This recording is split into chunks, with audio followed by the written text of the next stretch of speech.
We Love Hip Hop. It's a process, you know what I'm saying? Yeah, it's not a joke. Yeah. People be thinking, make sure my volumes are good. People be thinking we just pull up, mics are all set, we're just ready to go. No. People sabi. No. It doesn't go like that. I'm an engineer, you know what I mean? You know what I'm saying? Let me make sure you can hear these sound effects proper. Yep. Dancehall. Let's start off with some real hip hop for the head top. Oh, ambitious, Puff Daddy licking his lips like delicious. Yo, hold on. Before we even get into the intro and all that, did you write that before the Freak Off thing came out, bro? hell yeah. Holy. This video is like 4 years old. Wait, but it just dropped a month ago. Yeah, I just put it out. Wow, you foreseeing the future. Yeah. We know who's going down low. Oh man, hold on. I'm gonna have to put a special sound effect on that one. Oh man, so let's get into it, man. It's your boy Friday Ricky Dread here with another interview for your head top. Before I get into it, I want to give a big salute to the sponsors. Big salute to Diamond Club. They got delivery of that loud all over the GTA and across Canada. Hit them up on their Instagram page, Diamond Club _Canada. Use the code We Love Hip Hop and they'll give you a little discount, you heard? And if you need some blem, hit up Steamin' Hot Grabber. Okay, they got multiple different flavors of grabber, whether it's red herring, red rose, peanut butter, whatever you need. Hit them up on their Instagram page, Steamin' Hot Grabber, and use the code We Love Hip Hop and you get a little discount as well. But listen, man, we starting off the new year. You know what I'm saying? I'm happy to be able to get back into the interview grind. And I figured, you know what? I'd rather start my interview journey off this year with somebody who's an OG in this game, somebody who's been through all the wore different hats in the game, whether it's rapping, managing, doing chants with the sounds. Yep. You know what I'm saying? Bringing people down here and doing and promoting shows.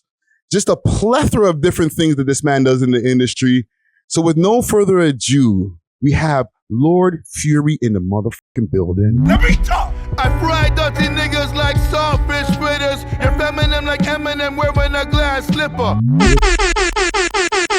It's a pleasure for me to be here. Yo, thanks for coming through, fam. Original Rude Boy Ricky, you know? Yo, listen, fam, it's been a long time we've been seeing each other. And you've been on the podcast a few other times with other guests, you know what I'm saying? Yep. But I wanted to get a chance to chop it up with you on your own.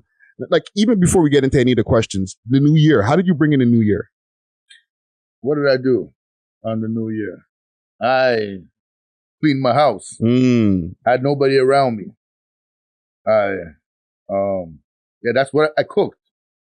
I got some snappers that were live and direct, like right off the boat in Jamaica, and the man shipped it down here to me frozen. Yeah. I defrosted them, steamed them.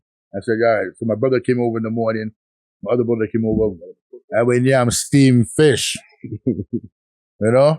Someone says swim around, but no. Steamed fish. I red snappers are fish. Yeah. We speak English in here. All right? There's no need to talk fat.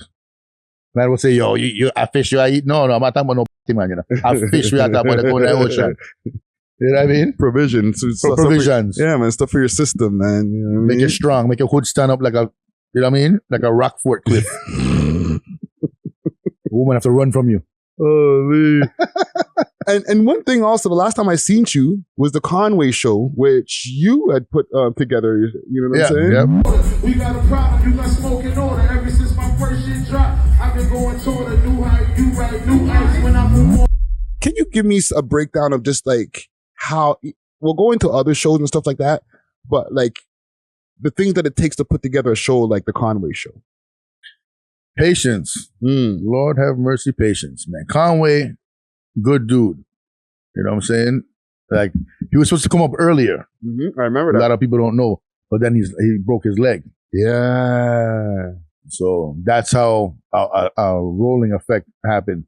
So I brought Ghostface Killer to help me out because tickets are already sold for the Conway, and then replaced him with Ghostface. Yeah. Which is an amazing replacement. And then to put together a show like that, Yeah, like the steps, like venue, all that type of stuff. it's a lot of paperwork, man. You gotta book the venue, Mm-hmm. right? You gotta sign a contract to the venue, give them the deposit, and then tell them who you're bringing. They gotta okay it first to see if they want to even mess with the artist. And there's a lot of red tape on that, but I got through with it. You know, Live Nation bought the Opera House, Okay. so it was like, you know, but I didn't know that. Live Nation, they own every goddamn thing right now. Yeah. They own Velvet, they own Revival, they own every motherfucker right now. You gotta talk to the management with the artist now, and then you gotta sign a contract that benefits both parties, Mm-hmm. and then you gotta start with the promo, right? Just put it up. Now, sorry, before you continue with the promo, once that contract is signed, there's also an exchange of money that has to happen there too. Yes, you send the artist half the money, Mm-hmm. right? That's what happens. You send the artist half the money, right? And then before they go on stage, give them the other half, Yes. right? Or if you are cool with them like that, you'll give them money before they go on stage or whatever the case may be, depending on who you are Yeah. and how close they are with you. So, and then they have a writer. So some people want a lot of crap. Some people don't want a lot of crap, Mm-hmm. depending on how organized everybody is, right? So, and then you got to worry about charges. If they have charges now, you got to get a TRP, TRP, break that down. temporary resident permit. Basically, a permit for you to work for the day. You have to tell you when you're coming in, what you're doing, and when you're leaving. Yeah. If you stay past when you're leaving, that's your ass. Mm. You can't come back here again. And this is just specifically for people who are coming in from other countries, like the United States, That etc. have criminal records. Okay. Yeah. So if you don't have a criminal record, you just travel. But if you have a criminal record, any convictions or felonies or even charges outstanding, even if you have a DUI or child support, Okay. you gotta get a TRP. Really? Yeah. Just for child support too, Child right? support will make you not travel, bro. Wow. Take care of your kids out there. Pay attention, gang. Take care of your picnic them. Mm-hmm. Yeah, that's what it is. So you got the venue, artists are paid, rider, they go on, they do their show. After that, because we always see the show, we see everything. Is there anything after that has to be done? Or is it like now you guys could part ways and everything's done, business done? You gotta make sure, you gotta have a driver too for them. Yes. Right? You need a chauffeur, unless they have their own. So like Conway and them, they live in Buffalo, right? So they hop, skip, and jump away. They just come. They have their own driver that would come bring them across and stuff. But like someone like Styles P, for instance, you gotta have a chauffeur for them and bring them around, make sure that they're on point. And the One Love chauffeur that I had, he was great. You know what I'm saying? I recommend him to people. Yeah. You know what I'm saying? And yeah, you gotta have a chauffeur, and you gotta know, you just gotta be a good person too. You know what I'm saying? You gotta know if they want to eat, you gotta make sure they eat right, right? Whatever they want, make sure you have it to them. I know I'm greedy like that, so I have food. When it comes to food, I don't ramp. So it's like, the food situation is always taken care of, and the ganja situation is always taken care of.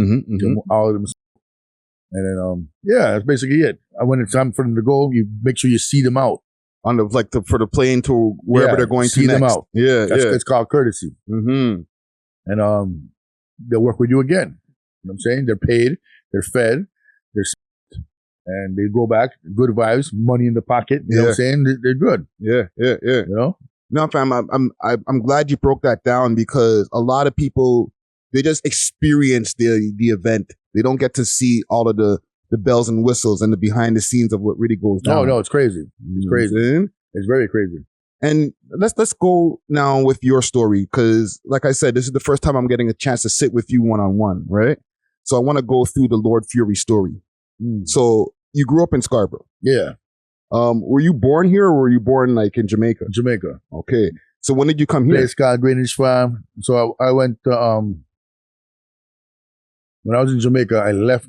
My mom sent me to England, to my grandmother's house. So I went to school in England for a bit. I went to school in Jamaica and I went to England. And what age were you when you left Jamaica? 7. Okay. 7. I went to school for a year in England, Birmingham. I went to a school called Imperial Heights. That you would never know this, but Birmingham is like Pakistan. Okay. It's all Indian people. I was the only, me and one other kid was the only black kid in that whole school. Mm-hmm. And there was one white kid and one Chinese kid. Everyone else is Indian. Yeah. I was getting bullied by coolie people. That's crazy. Yeah, in Jamaica, we don't get them some kind of treatment there, Yeah. Every day they might take my lunch, bad me up. I'm like, what? Yeah, box me. I'm like, yo, what kind of? Yeah, I couldn't fight them. There was too much of them. Yeah. Then after England, went to Florida. So I went to a school called Lauderhill Heights in Fort Lauderdale. Okay. Right. So I was out there with my cousins and them, and then I came to Canada. Yeah, I went to a school. I landed. Went to a school in Scarborough called Brimwood. Mm-hmm. You know what I'm saying? And and that was a journey. I got. Yeah, back in those days, white kids would pick on you if you're black. You know what I'm saying? Yeah. If you're in a predominantly white school, but fight them. Now, were you able to make friends? Because you moved around 4 times, fam. Like, how was it? Like, you go to one school, then you start making friends, and then you leave again, fam. England, I didn't want to make no friends, man. The place was just bad. Man dealt with me bad over there. Like, yo, you know what I'm saying? I didn't want no friends over there. No, but I liked it over there. Yeah. It was different. It was dark though, man. England is a dark place. That place is dark. There's no sun. Yeah, it's like rainy all the time. Rainy, dark, and it's I can see why people goes over there. It's dark. And Florida was crazy. So the niggas in that school would make fun of me because they call me Banana Boat. Jamaica. So these little niggas they're walking around wearing Michael Jackson gloves and shit. And Michael Jackson jackets and acting like it's one kid, this Jericho nigga, acting like he's He-Man and shit. I was like, yo, I'm gonna fool ya. Until I caught him and beat his ass. I held him, I kick him up in the blood clot. I caught him in the bathroom. I said, yo, you're done. I said, y'all we can talk. I'm like, hee. I want to hear you. So he a blood clot. Kick him up. Wow. And I dragged him out that washroom. After that, everyone stopped calling me Banana Boat. Wanted to be my friend. And they were all dunce. See, the education system now is what you need to know.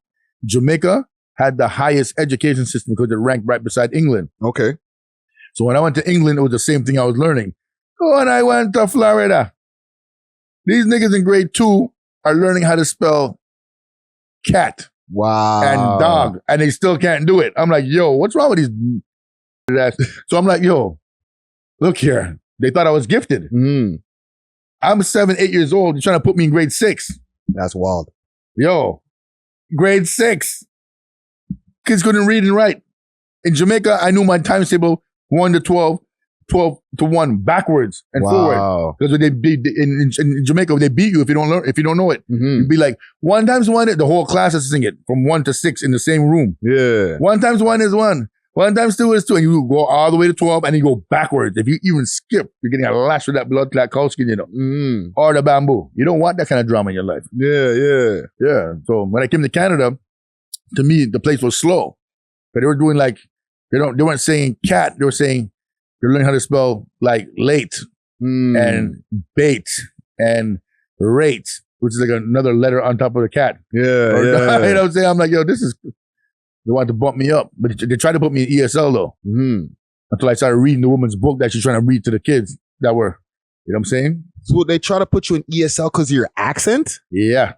What? And the what do you call it? When you look at the person's report, where they're coming from, they said Jamaica, England, Florida. They're like, yo, no, put this guy in ESL.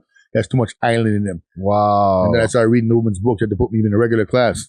And they wanted to bump me up. And my mom said, nah, don't bump him up. Keep him in the same age group. Don't make him grow too fast. He might get fast. Yeah. So Toronto now, you landed, you stayed. You're in Scarborough. What part of Scarborough? Originally, I was in a place called Woodside. Like that's like it's like McCowan and Finch area. Okay. Brimwood. Albert Campbell's over there. You know what I'm saying? It was a nice little area. It was nice and neat. And then shit happened. We ended up in Dower. Glendower. You know what I'm saying? Between Birchmount and Finch and Warden and Finch, that area. Yeah. You know what I mean? So that's late 80s, early 90s times. This is like early 80s to mid 80s. Okay. I just aged myself, didn't I? I just dated No, that's cool. No, because it's important. This is important information. People gotta know how old I is. Oh God. Well, you said before He-Man. Yeah. Okay, so I was like, we're letting out some real 80s references here 80s, today. yeah, we're doing it. We're doing it. But it's important information because, you know, around 86, 87, I would even say 85, things started changing in a lot of major metropolitan areas. Yeah. Right? Yep. The introduction of crack cocaine. Yep. I was there for that. Tell me about the change pre to like when it started getting introduced in the mid 80s, like the changes that you started seeing in the neighborhoods and stuff. Big salute to the sponsors, Diamond Club, with delivery all over the GTA and now all across Canada. They got the best selection of flour, edibles, and pens, and all types of goodies that you need. You can find them on their Instagram page, DiamondClub_Canada, or you can find them on the 7 Days of Weed app, as well as the Leafy Things app. Let them know that you heard about them through the We Love Hip Hop Network, and they may give you a discount. Big salute to Diamond Club. Cheer! So what we saw was this. I would see it when I used to go to Brooklyn and come back. So you'd see a man. It was it happened before, like earlier in Brooklyn than it did out here. So we got it late. I'll be in New York, and my cousins them are like, "Yo, man, I got 2 for $5." And they're talking about Little Rocks. Yeah, yeah. And we know what the hell that is. You know, everyone's got them in their sock and shit, and they're slinging it. But then the next summer I go down, that's 84, and then 85. The next summer I go down, the same man that's slinging it looks crusty. Right? So he looks bent out of shape, and he's asking if I want to buy. I'm a kid. He's asking me if I want to buy like a toaster oven. Oh, wow. I'm like, what? I ain't got no money, man. Get out of here with that. What the hell you want? And then like, yo, he's zonked. They say zonked. Crazy shit. I'm like, oh, what? What the hell is that? Zombied out, man. I'm like, oh.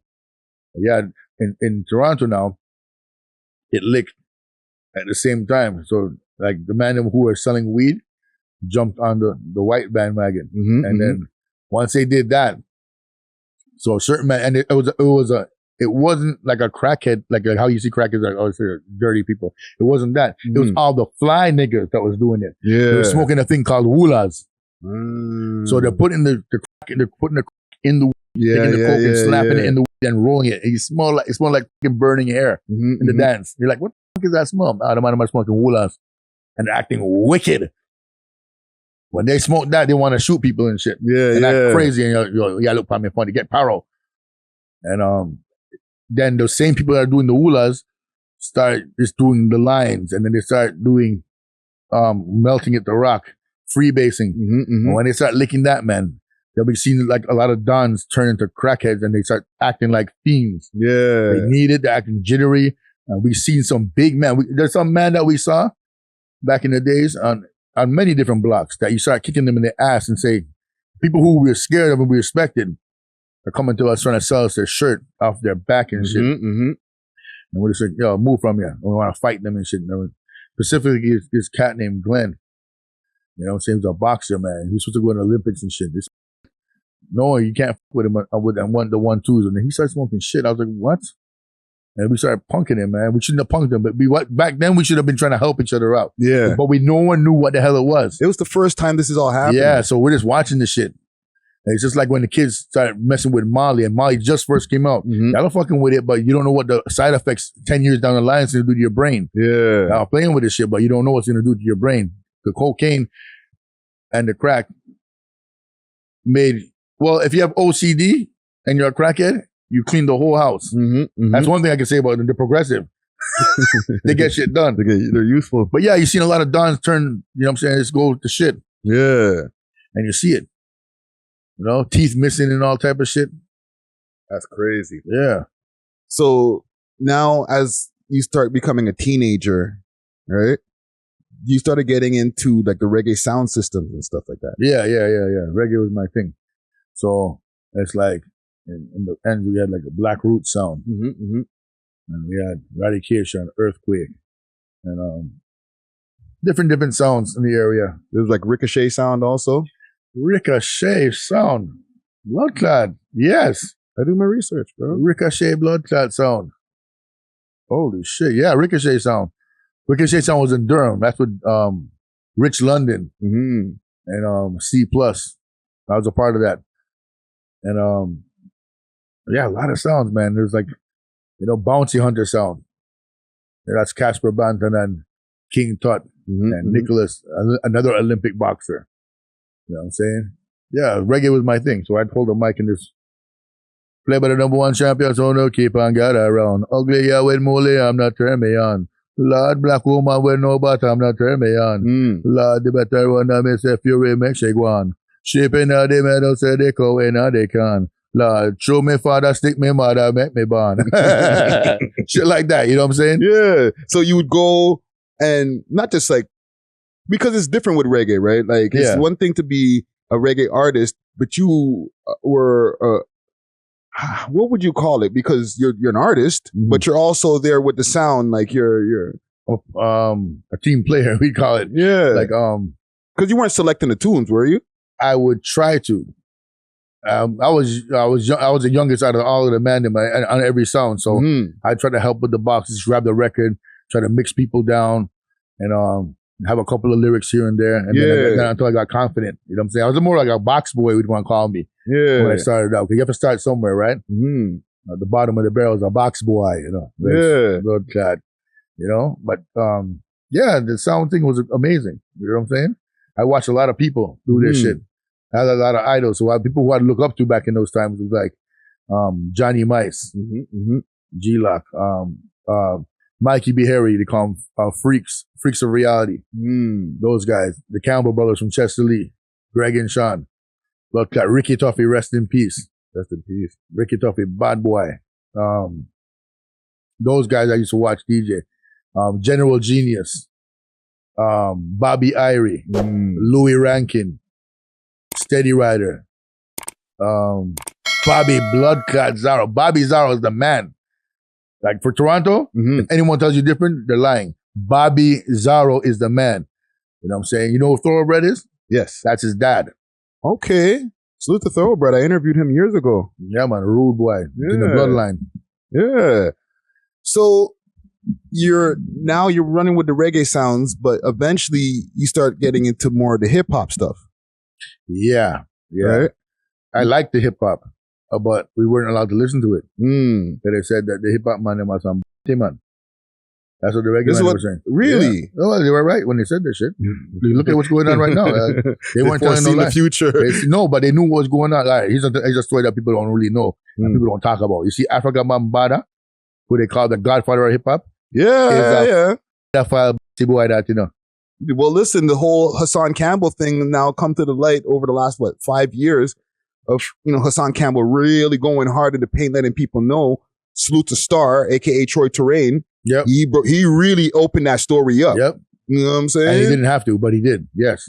Right. But you guys were already aware of this from back in the days. Yeah. So what happened now? The man tried to, a Jamaican youth must have slept in his house. And the man, pulled on his pants and the man went back and told the man them. And the man went up there, killed the pussy, But then the spade man them, it's like a standoff, show up Posse and Blood Clot. The man say, all right, cool, what you do? Just don't go around with don't cross the border and just settle yourself over there, so with your batik business. Hold on. You're telling me that the Shower Posse came for Afrika Bambaataa back over there in the Bronx? Yeah, it wasn't only them though, because back then the show and Spangless were not getting along, but they came to an agreement, say, yo, man, and then they got, and the man it's a standoff thing. Yeah. People didn't really talk about it, but that's what really happened. Crazy. Yeah, so that's why if you listen to it, the man, Karis once said it. Karis in the South Bronx, he goes, it was 1976 to 1980. The dreads in Brooklyn were crazy. You couldn't come outside to listen to no hip hop because the guns would go pop, pop, pop, pop, pop, pop. Yeah. That's why, because the man tried to rip a little Jamaican youth. And the man was like, yo, the hip hop man was some man. And I look upon them now, the pussy clad. To make all a man jump in a your hole. Like some fucking fish cake. Rascal, did them. Yo. The man them weren't lying when they said they're blood clot. You look at some pictures of some of the man who we call your godfathers a rap. And that's some blood clot tights them I wear to pussy clad. True. And the body part cut out. Yeah, they used to wear some wild stuff back in the 80s. Yeah, we know it, man. So the man who said on the block, we could not listen that blood clot.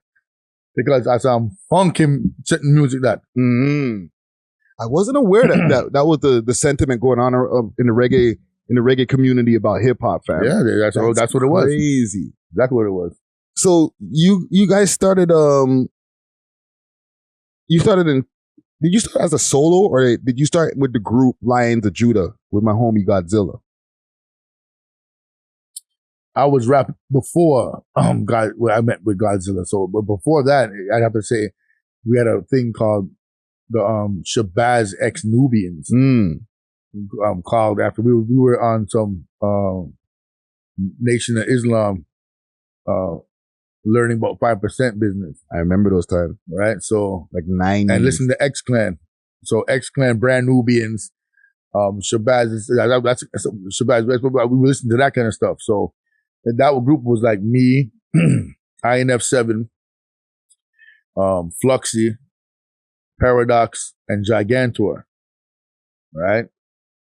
But then it lasted for a time because it was about 3 summers of it. But then everyone started moving and getting jobs, and there's no money now make from the blood clot hip hop thing and street stuff. And then you know what I'm saying, you get kind of then. And these are the mixtape days too. Yeah, mixtape days. Yeah, because I remember Godzilla used to be on Young Street. Oh, actually, not just Young Street. I used to bump into him Hamilton, all over the place.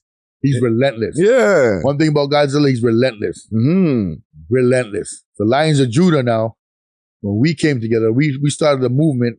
It was Godzilla, Bingy, my brother Ziggy, the psalmist, Ricky, Hallister, believe it or not, that guy Chaos, Kevin, he's a part of it. Yeah, that was it. I think I'm forgetting somebody. Oh shit, Bobby Dreadful. And Bobby's a part of it. Bobby. Yeah. And Bobby Hallister would sing. So they're 2 wicked singers. Okay. Me, Zilla, Bingy, and Ziggy would rap. And Ricky was a DJ. And we did a lot of performances all over the place. And we put out a 12-inch back in those times. Yeah, I remember that. Weed in my brain, no cocaine. I don't wanna go insane. Yeah.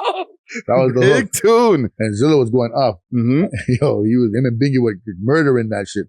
Yo, King, I don't want to interrupt your story, but I was trying to find that song online so I could play it in the intro. Where can I find that? It's called Splifted. Splifted. I'm there looking up weed in my brain, no cocaine. Yeah. It's called, I just ordered a copy online of vinyl. I don't have the damn thing. I ordered 2 of them. You know what I'm saying? So I can bring you one. Please. That's a classic. That's hard shit. Yeah. Yeah. So DJ Power put it out. It was on his label, Blacklist. He was the man for it. So shout out to Power. Power's in Africa right now. Is he? Yeah, he's out there in Ghana, man. He's doing big. Power does big shit. Like, he don't do small shit. He just, Power is his name, you know what I'm saying? So he's Power. Yeah. No, salute to Power. He's like, I had an interview with him last year, right? Yeah. And he came back here for a while, and now you're telling me he's gone again. He's in Africa. That man moves around, bro. He's in Africa. So you're moving on with the journey, and you start linking up with Wu Tang around like 2011. Yeah. You used to sell weed to them niggas? Utopia. An imagined place or state of things in which everything is perfect. But here at our Utopia, nothing is beyond your imagination. We offer an enhanced recording experience located in Eastern Toronto. With professional quality recording, mixing, and mastering, we believe that every artist deserves an experience nothing short of utopia. To experience your own state of utopia, visit visit utopiarecords.ca to lock in your time today.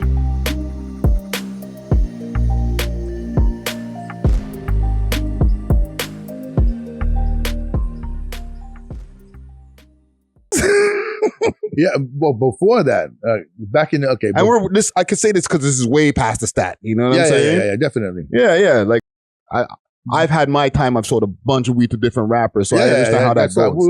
I'm not scared of that shit.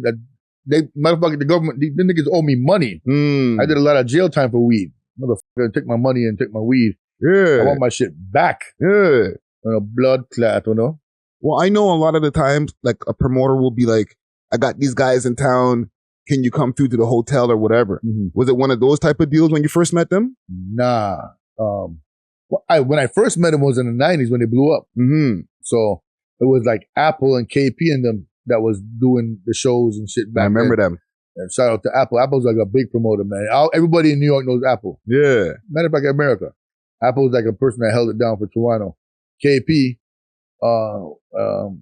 was doing this thing, like, you know what I'm saying? He knows him too. He's in Brooklyn, the Brooklyn cat. So, and I met them through that era time. And then later on in life, Peter Jackson brought them down. Peter Jackson is a big promoter. Like, he started like a whole new renaissance of shit. Like, if it wasn't for Peter Jackson, a lot of people wouldn't know a blueprint on how to do it. Yes. Including myself. I'm not going to sit here and lie in front. He's very instrumental in making things happen. Yeah, he's brought a lot of people into the country. A lot of people who could not cross the border came in here. You know what I'm saying? And came out here and ate big money, ate big food, and, you know? So I met him. Originally, I wanted Killer Priest. And I heard that Killer Priest was with Ghostface. So I went there. I saw Trife. I said, blood cut, Trife?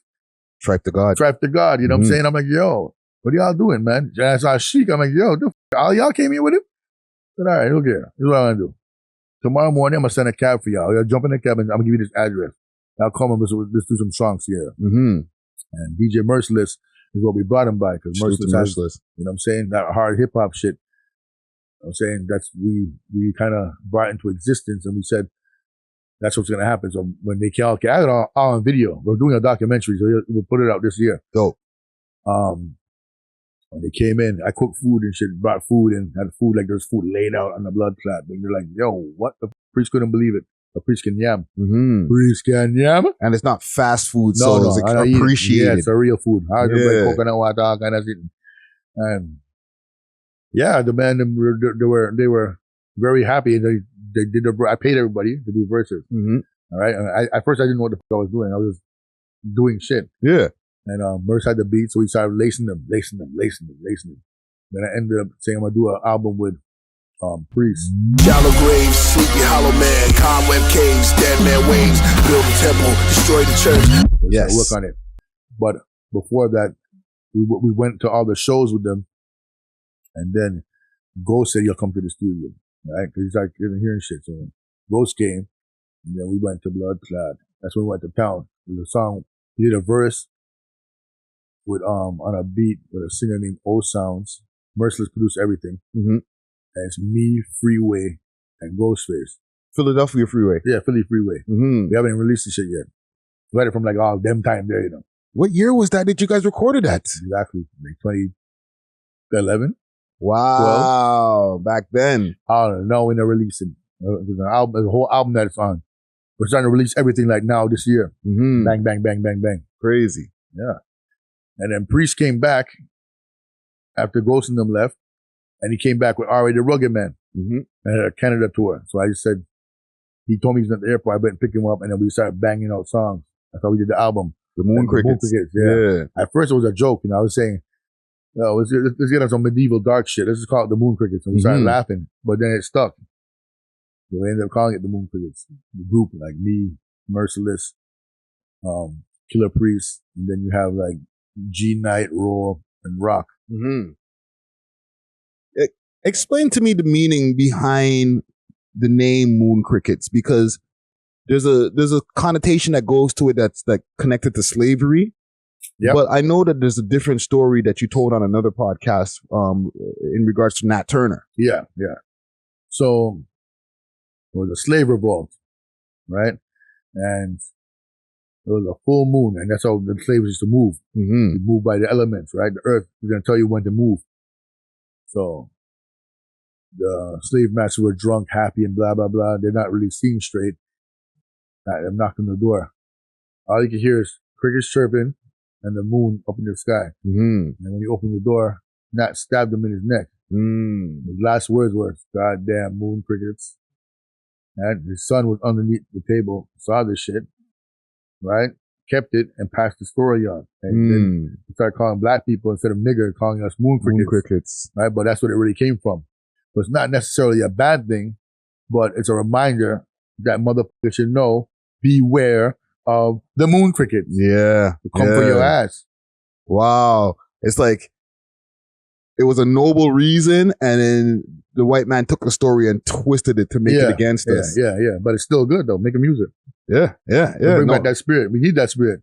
No, fam. There's a lot of rich history that goes into like the name and just like what you do when it comes to the rhymes and stuff like that. You're not just rapping just about whatever. You know, you have fun. You know what I'm saying? But you also get into like deep topics and stuff like that. Yeah, I do all that. I'm a teacher by nature. Mm-hmm. So my father's a professor. My mother was a head supervisor nurse. So by law and order, I'm a teacher. Yeah. Can you tell me your connection to the WWE in wrestling? Because I know that from the 80s you must have been into it. Oh man. Right? You know what got me into it? When I went to England. I never seen that shit in Jamaica, but when I went to England, my grandpa and my grandma, they only watched this blood-clad, big, fat white man named Big Daddy. Big Daddy. He was like the Hulk Hogan of England. Okay. Right? And he's beating everybody's ass. He's like, you know what I'm saying, squashing them in the corner. He was like bigger than King Kong Bundy. But he moved like a cat. Yeah. His name was Big Daddy. So when I saw that, I got excited. I'm like, yo, I want to do that. And then after I saw that, I was finished. Like, I was like, yo, I want to be a part of this wrestling shit. Mm-hmm. You know? And I started collecting the toys. Oh, my God. And so in England, they had A.W.O.L toy. I wish I still had them, man. They had A.W.O.L, they had the Road Warriors, Rick Martel, Dino Bravo, like some different kind of toys than we had in Canada. And it was England that hooked me on it. Then I came to Canada, I saw this WWF shit. I was like, what? I was like, yo, Killer Bees, British Bulldogs, Nikolai Volkov, Iron Sheik. I'm like, yo. Then I went deep and dark into it.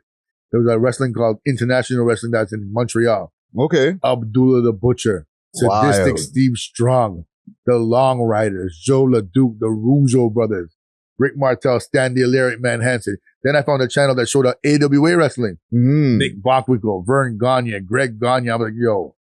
Then a redneck guy named Colonel De Beers. He was he represented South Africa, the apartheid side. And he's calling people hammer niggers. Wow. Slapping you in the head with a stick. Calling you, get down, boy. You're beneath me. I'm like, yo, this guy's I'm like, people hated him. Yeah. He'd power drive you on the concrete floor. He beat up Jimmy Snuka a couple of times as well. You know what I'm saying? I remember that. That's wrestling.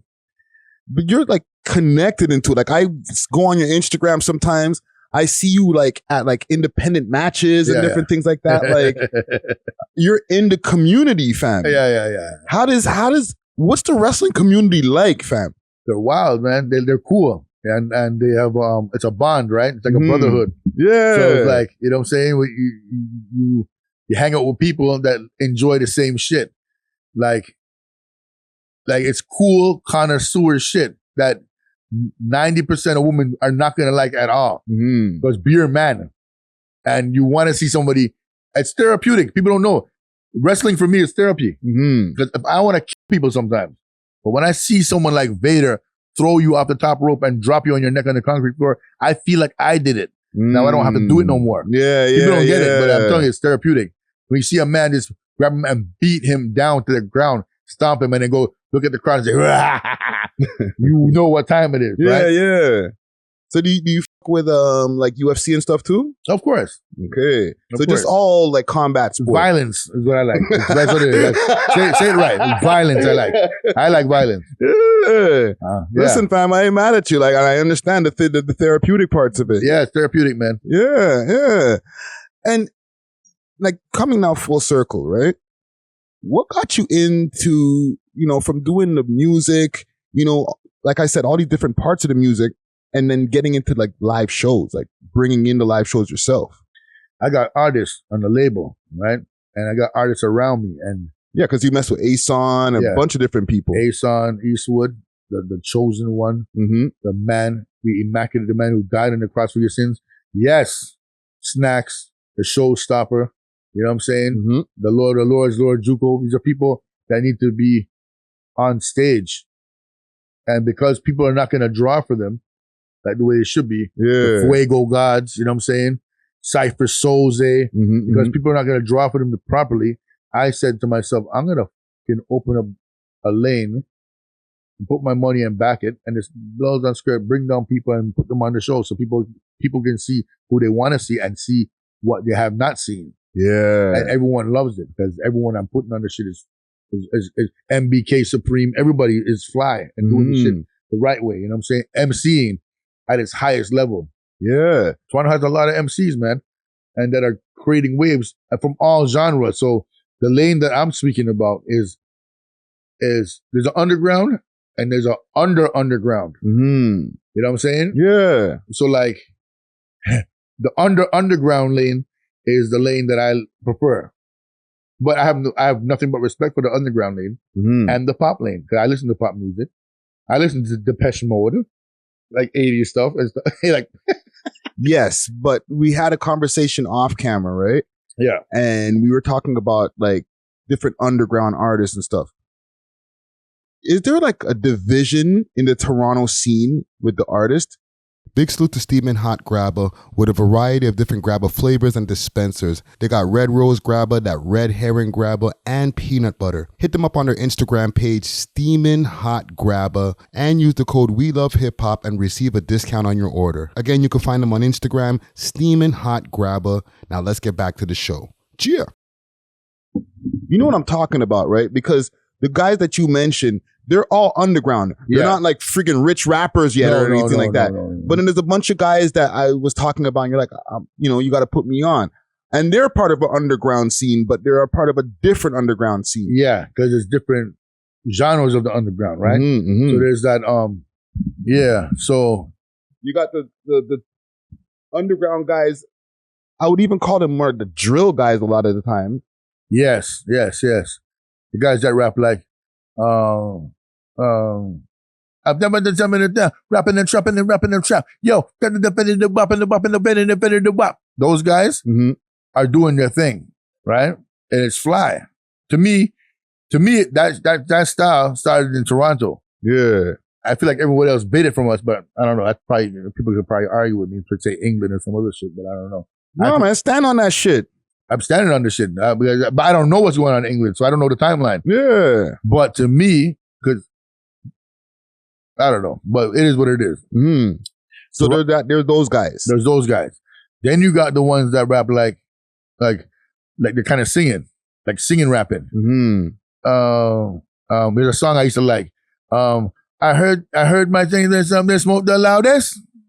I heard my block is smoke the loudest or something. I can't remember how. I don't even know where they're from. But I used to listen to when people show me, so when you have young people around you, they start showing you shit. And you start listening to all these and different kind of vibes, right? They're singing, rapping, but they're rhyming. And then they go into fast shit. So it's like, that's different than like what like A-Son is doing. Yeah. It's two different kind of styles, right? But there's enough food for everyone to eat, which is good. That's why I like it like that. Because there's a separation, but it's all one thing. Right, it's labeled under music first of all, and then it's different genres of hip hop or music under hip hop, like different categories. So I don't got no problem with nobody that doing what they're doing. I like it. I like a lot of stuff. Like I'm a fan of a lot of people. Can it blend? It can blend. I can rap on their shit. If a man gives me their beat, I can rap on the shit. No problem. Yeah. You know what I'm saying? But I mean, can they rap on my shit now? Is another scenario. Can they come to that part? And will the fan bases understand, like, you know what? Why is my favorite, like, you know, boom bap rapper, let's say for lack of a better term, rapping with the guy who uses auto-tune on his shit? Like, would that piss fans off?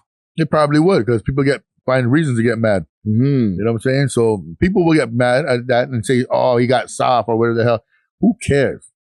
Make music if you want to make music, man. Yeah. It's about it's a vibe. If you can handle it, then handle it. As long as it doesn't sound like garbage. Yeah. What about with you with music? What keeps you inspired making music?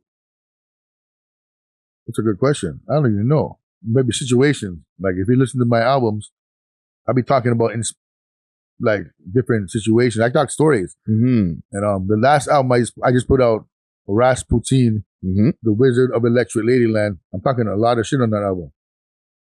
And it's like when things happen to you, I'm a person that can write about it. Yeah. I start writing shit about things, and it's easy to rap. To me, if I have a nice beat, I'm just gonna start jotting shit down, and I'll record it. Right. So inspiration is anything. Life in itself is my inspiration to do anything. I can rap about food. I can rap about how fat this girl's pussy is. Yeah. I can rap about how much miles it takes to get to Africa on a boat. I can rap about the weight of the earth. I can rap about how many pyramids there are really in Africa or South America and who really built them and shit. I can rap about any goddamn thing. Yeah. My topic range is vast because I read. I've been a well-read person. So I'm not an illiterate dumbass. Most people that rap or do music, they rap about what they know. And a lot of people nowadays are rapping what they don't know, so they're lying on record. A lot of people are rapping about drugs and shit. When you ask them how many grams in a 9-pack, they can't tell you. You ask them, okay, what's a 4 in a baby really mean? They can't tell you. Yeah. You know what I'm saying? What's the price of Coke right now? They can't tell you. Yeah. Is it more expensive to get it from Mexico or Colombia? They can't tell you. You know what I'm saying? So you'll know a person by the answers they give you concerning certain, you know what I'm saying? When they talk about, oh man, I'm trapping in the house and I'm doing this and I'm doing, okay, you're doing all that? Really? All right, so how many grams in a 4 in a baby? They're like, yeah, you don't know how much. All right, good. They just heard their homie saying, they're like, yo, that, or their other favorite rapper, and they're like, that sounds hard. And that's, I know it's a reference, so I'm gonna use it. Yeah, exactly. So and that's with every kind of music. So you have like people like in reggae who listen to Sizzla and Capleton. Yeah. Right? And because they listen to one Sizzla song, they feel like they're a Rasta now. So they want to say Selassie to everything. But when you ask them, when was Selassie born? They can't tell you. Yeah. What city did Selassie grow up in? They can't tell you. What did Selassie say when he went to Montreal and addressed the university over there? They can't tell you. So like, you're a Rasta now because you listen to Sizzla? Get out of here. You know what I'm saying? There's just a lot of fake shit out there. But I mean, you know, you'll know the real from the fake when you question them. Yeah. And that goes for relationships too. You know what I'm saying? You know someone who's trying to get you, like take away from you, than from someone who's going to try to build with you by questions you ask them. Yeah. Like for women to know that a man's real about them, I ask them one question. Yo, you want to me with your friends? I'm down. If he says yes, cut him off. You know what I'm saying? Cut him off. You know what I'm saying? Just cut him off. Yeah. That's how you know. Yeah. You got to question people, man. I mean, go to their ego. Ask the right questions. Ask the right questions, man. Go sharp. Shoot, shoot, shoot. And then you get your answer. Yeah. Yeah. When someone shows you the ass, believe that's their ass. Yeah. Yeah. And don't get farted on or shitted on. You know what I'm saying? Don't get farted on or shitted on, man. Facts. Even with like, you know, with you being able to see the Toronto scene evolve over the years, right? You know, because we're older statesmen out here. You know what I'm saying? Yeah. What do you think the future of Toronto is going to be like from where we are now? The amount of artists who have blown up, like, but like, I'm not saying a lot. We don't have a lot. We only have a few people who've blown up. Do you see us getting to like an Atlanta, Houston, maybe even like an LA at one point, or New York? Toronto. And if so, how long would it take? We're almost there. We're on the cusp of something like immaculate happening. Mm-hmm. We're gonna see it. We're gonna see. Me and you are gonna see this. We've seen it grow from Mishi Me. And Mishi, people don't know this, but Mishi Me is the real boss, you know. Yeah. Mishi Me went and Rumble and Strong, they went to New York to battle KRS-One and Heather B in the Bronx on stage, mic to mic, you know, beat to beat, and battled them in 85. You can't talk to Mishi Me. This is before Maestro. Yeah. People don't talk about Mishi Me enough. So we went from Mishi Me to the Maestros, to the HDV. Remember him? HDV, the pimp on the mic. Yeah. Microphone. Pimp. If he had come out 20 years later, he'd be a hit right now. Yeah. That song, yo, to the Kish, to the Infinite, to the Rascals, to the Cardi and all these guys, and Socrates and them. And then now we got we got Drake. And Drake just took it to a, like when you say Super Saiyan level. Yeah. You can't talk to that guy. He's on a different heights. That man is a real boss. Yeah. Calling shots. The whole industry. The whole industry, I call shots. Yeah. Yeah, I talk to them man. Them man up on a bigger level than enough of the guy there in America. And they can't, you know what I'm saying? And then you have like Tory Lanez. Mm-hmm. You know what I'm saying? Who was killing it. These are free as I don't know why America's wicked, man. To put a man in a situation like that. What kind of blood clots in that? Yeah. I must Puff Daddy do something to blood clot and have him locked in there, you know. Hey, Puff Daddy's running around free. He's running around for now. Yeah, they're going for his ass. They're going for him, you know. It's still early. His time is up, you know. His time is up. His time is up. You see much things that's all that body riding and body isling and body this and body that, you might do? Guess what? Yeah. Yeah, you're done. Oh. No, but we definitely have a lot of potential, but I still don't see Pressa. Pressa's killing the place, man. Yes, he is. Pressa has Pressa is the coolest. Listen to me. Yo, that man have Coil Ray.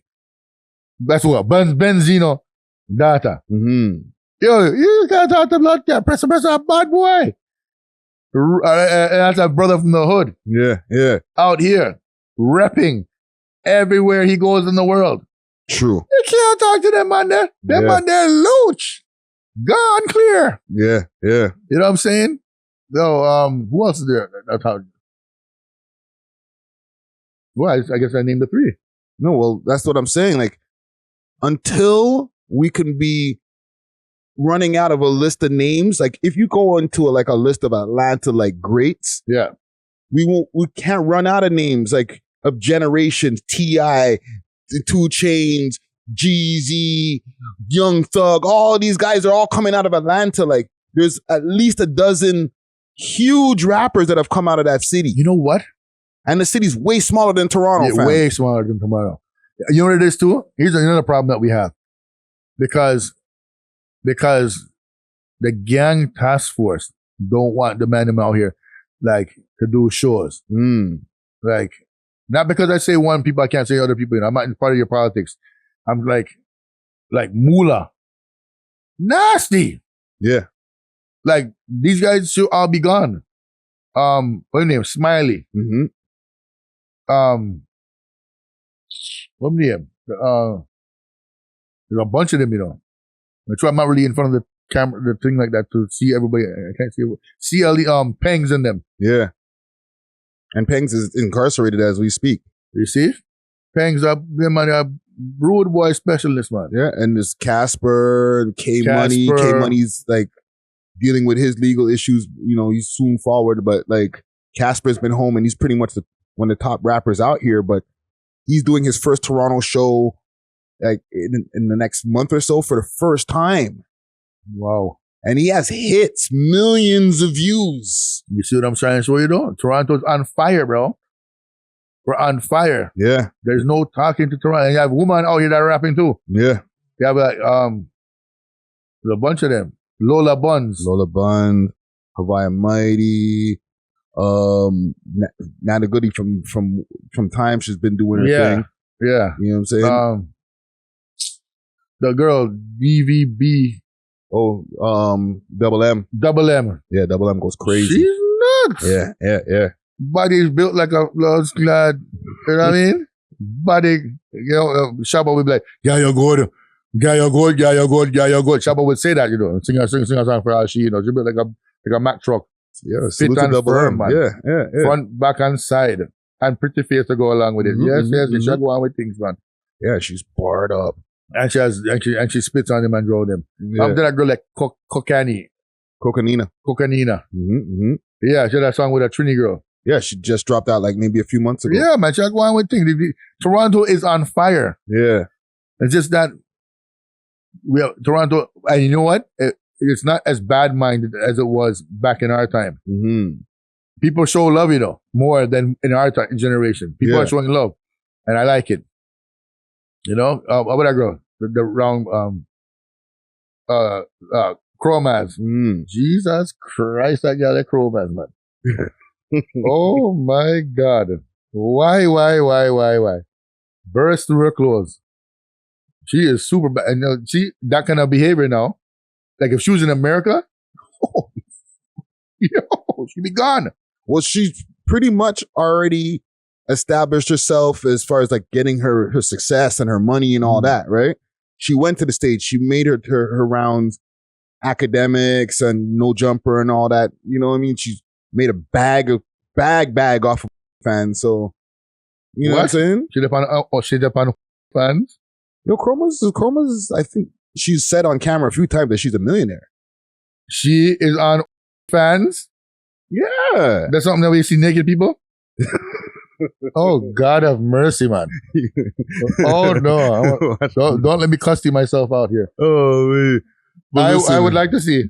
Oh, God. Oh, God have mercy, man. Let's get out of that tunnel. Yeah, come out of there. Please. Take me out of there. But even with you now, with the future for you, what do you see now coming up for 2024? Like, what are some of your future plans? I don't want to say this one out loud because these are things I don't want people to try to derail my shit. But I'm bringing somebody down here that's an icon legend, and it's not a musician. Okay, I'm bringing somebody down here like I'm going above level now. It's in the same lane as Hulk Hogan. And I'm going to make them do a concert by talking. Wow. People are same level as Hulk Hogan. That's what I'm doing next. I'm not telling you who. I can't. Okay. And I'm bound by contract to wait till I sign the papers. Yeah. But I'll come back and talk about it. Yes, please. I'll tell you off the airs. I'm doing that. I have some bigger concerts lined up. But the contracts are not signed yet, so I can't really I can tell you this. I'm bringing Rock Marciano down here. Okay. Big salutes. Yeah. Him and Knowledge the Pirate. You know what I'm saying? My brother. My you know what I mean? I'm working with, I'm working on some other different kind of stuff. Like, like some things that people are going to be like, what? He's doing that? Yeah, I'm doing that. Because money and vibes right now, it's all about. And look out for some wrestling that I'm going to be doing. I was just about to ask that. Are you going to do something in the wrestling? Yeah, I'm doing something in wrestling. Yes. This year. Yeah, let the violence run free. Let the violence run free. I'm going to make that the title of this episode. Let the violence run free. Holy shit. Oh, man. Yo, listen, King, I really enjoyed. I'm going to make sure I write that down. Let the violence run free. I really enjoyed having this conversation with you here, man. And we got to learn a lot about Lord Fury. Right there, run free. Right there. Got it. We got to learn a lot about Lord Fury and, the history of you, so how you came to be the man you are today. You know what I'm saying?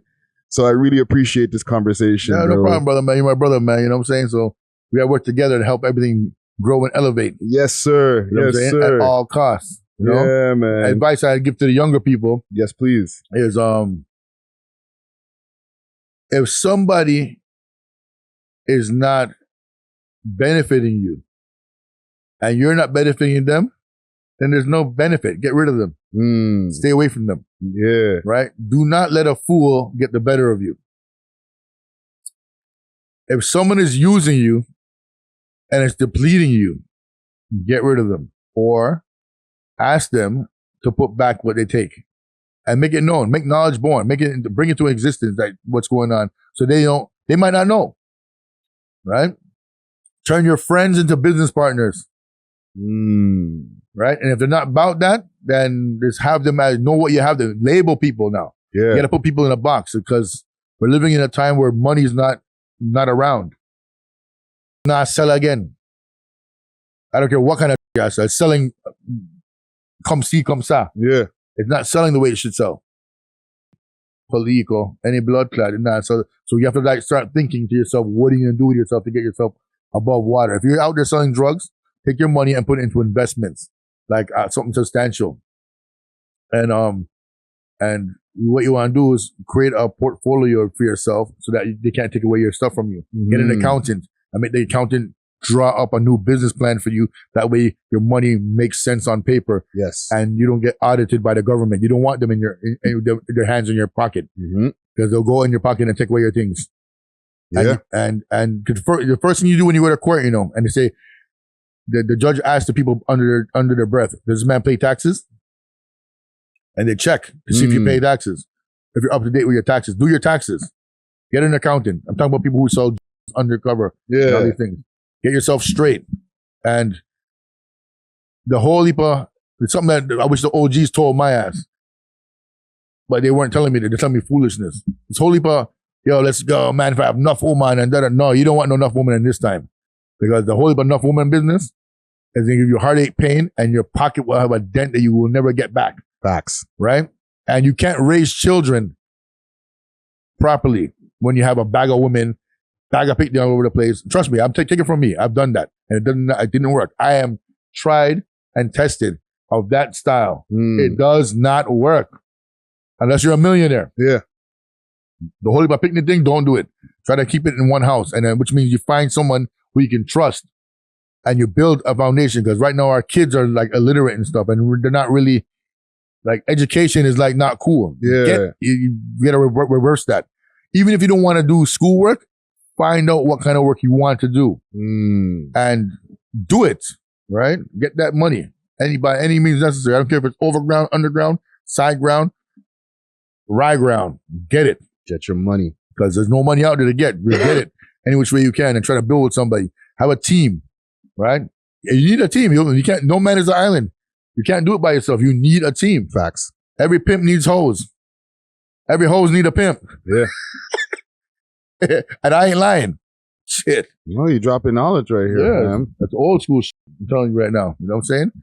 That people should have learned from back in our time. Like a lot of things that we were taught wasn't right. Yeah.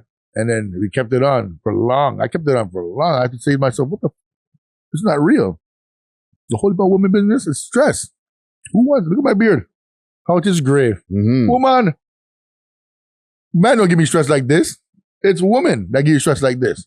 Right? So you get your straight. Young men, get your money, hold it, and get an accountant and get your shit together. Because you don't want them people taking your money. Or if you're bad and you know you're bad and you have money and your mom's still alive, give your mom the money and make her buy a house. Don't just have your mom in the hood. Are you crazy? Yeah. Put your mom and then get an accountant to make your mother look like she has a business so that she can put it in a thing without no one touching the. You have accountants that are out there that can make you look like you have a whole business and then you pay taxes on the business that doesn't even exist. This is how the corporations do it. Yeah. This is what we call corporation pimping 101.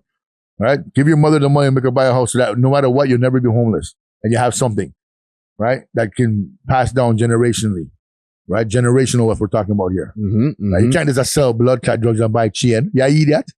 Chain. And the man about cutting your gold, and you don't even know it because you're not a scientist. You don't know the chemistry of how to make gold melt, you damn fool. You don't know what the science is behind a VVS and a VS. You don't know it. Yeah. You just, thank you. I could have 10 seconds into that And you wouldn't even know. So somebody pop up with a diamond tester. Yeah. And embarrass you. Yeah. So just get your thing right, man. Own land. Land is selling it in other countries for cheaper with house. You can get a house at DR right now for $250. US, a mansion with pool in the front and the back of your place. Why you want to scrounge yourself and pay $1 million and pay all kind of tax? Go somewhere else and start looking outside the box. Yeah. Right? That's my advice to y'all. Oh, man. Words to live by, man. Yeah, man. Lord Fury in the building. Yo, give me the name of that song again that we were talking about, the Lion of Judah song. Splifted. Splifted. Let me see if I can find it on There, right there. Bam. Found it. Okay, let me give this big salute to the sponsors before we get out of here. Big salute to the sponsors, Diamond Club. Hit them up on their Instagram, Diamond Club _Canada if you want that delivery across Canada or anywhere in the GTA. And if you need the blem, hit up Steamin' Hot Grabber. Steamin' Hot Grabber is the Instagram page, and use the code We Love Hip Hop for both of them. Yo, man, Lord Fury in the building. Great conversation right here. I'm going to take us out with the track Splifted from Lions of Judah. Let's get it, man. Holy. We love hip hop.